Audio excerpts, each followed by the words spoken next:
Perusahaan teknologi saling berlomba menerbitkan produk baru berfasilitas 5G. Katanya, 5G bisa 20 kali lebih cepat dibanding 4G. Jaringan ini juga akan mendukung teknologi virtual reality loh. Apakah dunia sudah benar-benar siap? Kira-kira apa dampak 5G untuk Indonesia?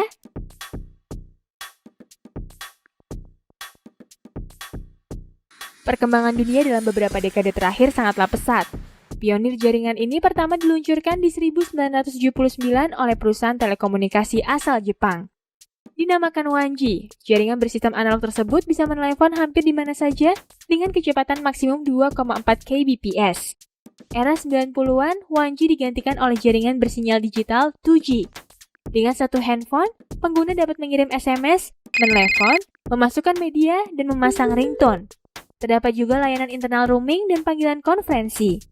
Lalu muncullah layanan 3G di 2001 dengan kecepatan 2 Mbps. Untuk pertama kalinya, internet dapat diakses lewat handphone. BlackBerry dan Apple pun menjadi primadona 3G di masa itu. Posisinya kemudian digeser 4G di 2009. Berkecepatan hingga 1 Gbps, pengguna bisa mengirim berbagai multimedia interaktif. Pengirimannya juga 10 kali lebih cepat. Huruf G di sini sendiri bermakna generasi.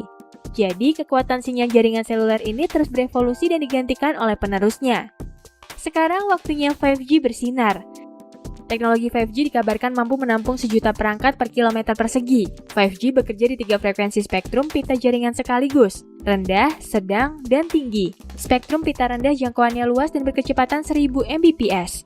Sedangkan spektrum pita tinggi jangkauannya terbatas tapi berkecepatan 20 Gbps.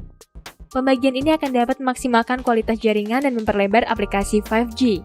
Sayangnya, handphone serial lama tidak dapat menerima sinyal 5G. Maka, perusahaan gawai dan provider seluler pun berlomba untuk memfasilitasi teknologi ini. Apalagi antusiasme konsumen terus meningkat. Menurut survei OneScore 2021, 62% konsumen mendapat jaringan 5G di tempat tinggal mereka, naik 16% dari tahun sebelumnya. 75% responden juga senang dengan prospek inovasi 5G. Salah satu inovasi yang dimaksud adalah kemudahan penerapan Internet of Things. Tidak hanya perangkat transportasi dan rumah tangga saja yang saling tersambung, produktivitas dan efisiensi dunia industri juga akan meningkat lewat otomatisasi. Penelitian dari Cisco bahkan mengabarkan akan ada 500 miliar perangkat IoT di 2030. 5G juga menjadi angin segar bagi teknologi imersif. Hal ini dapat diterapkan dalam pendidikan, pelatihan, rapat kantor, sampai hiburan. Manfaat 5G lainnya adalah untuk meningkatkan kapabilitas remote working, pertanian yang berkelanjutan, performa aplikasi, dan pengalaman interaktif audiens. Maka dunia bersaing untuk menerapkan teknologi ini. Penyebaran globalnya sendiri sudah merata, meskipun progres penerapan setiap negaranya berbeda-beda. Indonesia juga tidak mau ketinggalan dalam euforia 5G.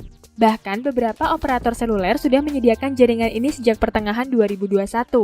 Kecepatan dan kemajuan teknologi 5G dipercaya akan menciptakan lapangan pekerjaan, menambah keluaran ekonomi global, serta menghasilkan pengeluaran modal global 5G 265 miliar US dollar setiap tahunnya untuk 15 tahun mendatang. Tapi di balik hal-hal positif tadi, banyak resiko yang akan dihadapi. Menurut data 2020, sekitar 3 juta buruh Amerika Serikat kehilangan pekerjaan akibat otomatisasi. Angka ini bahkan belum menghitung dampak dari pandemi. Departemen Statistika Buruh AS juga menyatakan sekitar 2 juta pengemudi truk dan 200.000 pengemudi taksi kehilangan pekerjaannya. Tidak sampai di situ saja, keamanan data pribadi pun ikut terancam. Jaringan 5G akan memerlukan banyak menara pemancar karena jangkauannya pendek. Seseorang bisa saja menggunakannya untuk mengumpulkan data dan melacak lokasi pengguna dengan akurat. Akses data yang dibawa 5G juga lebih kompleks dan luas. Sehingga jika kebobolan dapat menyebabkan kebocoran, manipulasi, serta penyalahgunaan data pengguna. Inilah yang melandasi Amerika Serikat dalam melarang perusahaan Huawei untuk memasarkan produknya di sana.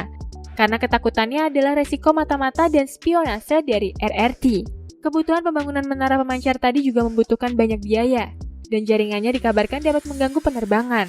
Sehingga sampai video ini dibuat, Amerika Serikat belum memperbolehkan adanya menara 5G di area bandara. Kehadiran 5G juga menimbulkan polemik di Indonesia.